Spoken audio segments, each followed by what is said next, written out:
Hey, I'm Captain Frank Campbell, and today we're at Pautzke Outdoors, and we're on the Niagara River out of Lewiston, New York.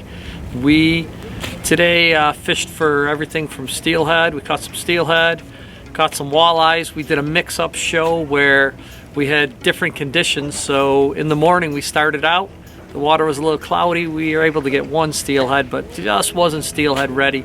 So we switched over from eggs to minnows and started bagging a few walleye, waited for the river to clear up a little bit, and switched back to eggs, and the steelies wanted to play. So, you know, one thing that you need to be is adaptive and fish to your conditions. We could have sat there all morning long, pounded those eggs, and not got any steelhead because it just wasn't right. We switched over, had a good morning of walleye fishing. Then when the river got right, we switched back and caught some steelhead with eggs. Fish on. Dirty water. But fish on. Steelhead. Oh, it's a nice one too. Look at that. Water's dirty. Nice steely. There we go. Beautiful Niagara River steelhead. Caught on the new Pautzke trout eggs. These were the premieres in a pink sack, and dealing with some dirty water conditions, but we're getting it done one way or the other. We are doing a little bit of steelhead fishing here in the Niagara, and the water has gotten a little bit stained from all the wind and runoff that we had, so we actually switched over and put on some fire dye minnows, chartreuse. The walleye have responded. No doubt the steelhead will bite this too. We may run up there and run some steelhead drifts with them. That's the key to catching fish, is being able to change up and giving them what they want. Well, we just hooked up. Feels like a walleye. We switched over to some minnows here, and yeah, nice walleye too. Really nice walleye. Hey, big fish. Nice job. Got that big chartreuse minnow. I was gonna say, I just saw a chartreuse minnow with his mouth. Like you said, Frankie's just barely hanging on him, just kind of lifted into him, and he's there. It's, you know, we switched up a little bit because of the watercolor, but the key is getting something that they can see. There he is. Walleye can see a little bit better. You can see the chartreuse in his mouth. Nice fish. Oh yeah. Nice walleye.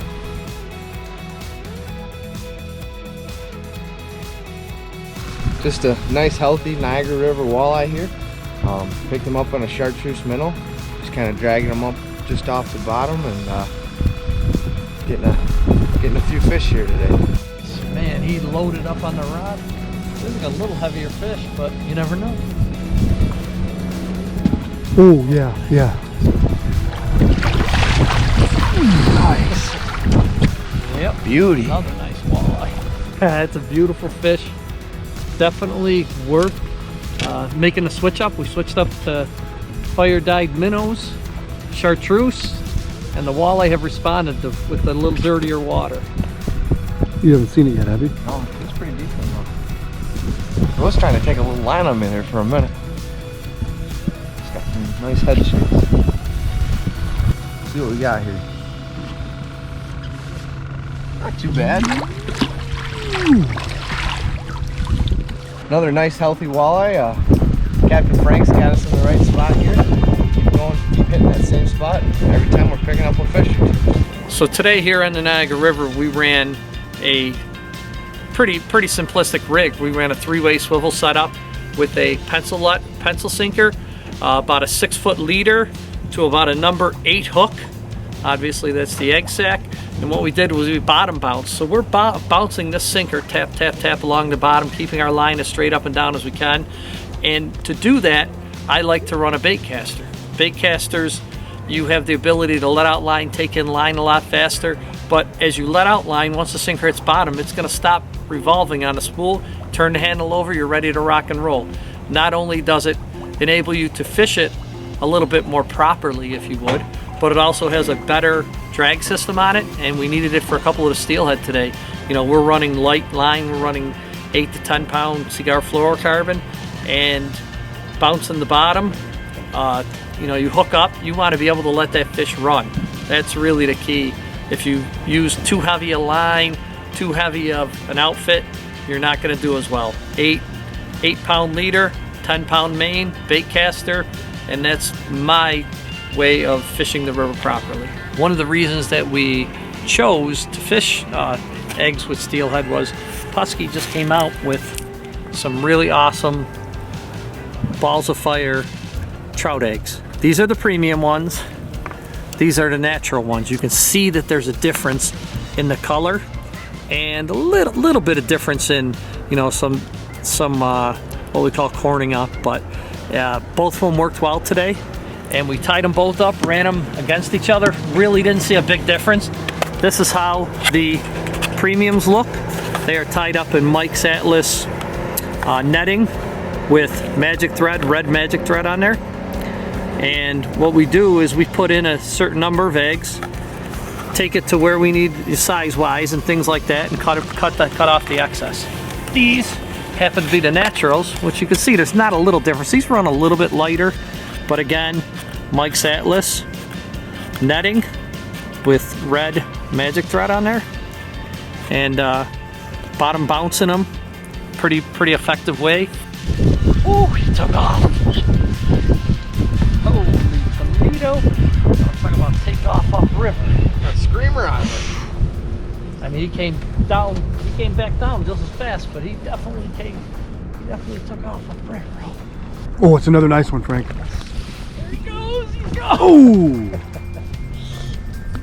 Oh, fast. You can tell they're fresh fish. They just come out of the lake and he wants to play. The water's stained and you can't see that fish till it's right there, you know?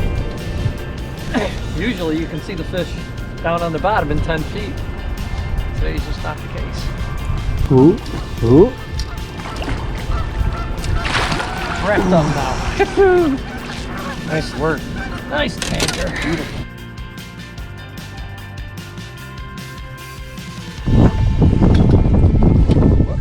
Big Mike. Steelhead.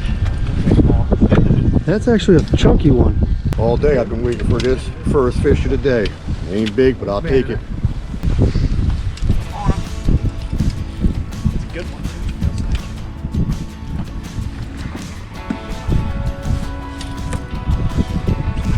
Just gotta let him get to the boat. Once he goes underneath the boat, just dip your rod right in the water, just like you're going, brother.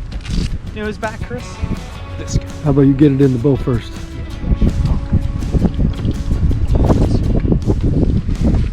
Ooh, nice fish. Ooh. Alright, finally on the board. Hey, bam bam on the bottom. She's choked it down. A little bit of trout eggs tied up in some pink Atlas Mike small netting, and hey, we're gonna send her home.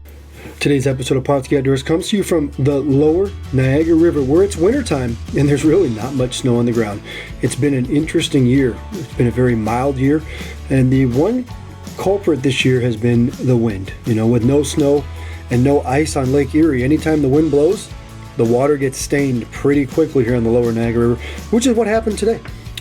Fortunately, Frank Campbell of Niagara Region Charter Service knew what to do. So basically we started trying to do a little steelhead fishing, and the water was a little murky. We caught one right away, and Frank said, guys, it's on to plan B. We grabbed our live chartreuse fire dye minnows, and we basically went down a little bit further, and we drifted for walleye. And as you can see, caught a lot of walleye, a lot of nice walleye right away. We released all those fish, and then about 4, 5, 6 hours later, after we grabbed a little pizza, went back up river a little bit. The water started to clear from a weekend rainstorm that came through, and sure enough, those steelhead bit Pautzke's new trout eggs tied in Atlas Mike's netting with magic thread. Now, just another day on the Lower Niagara River, where there's always opportunity to catch beautiful fish in great scenery, and one of the best big water places to catch steelhead in the Great Lakes.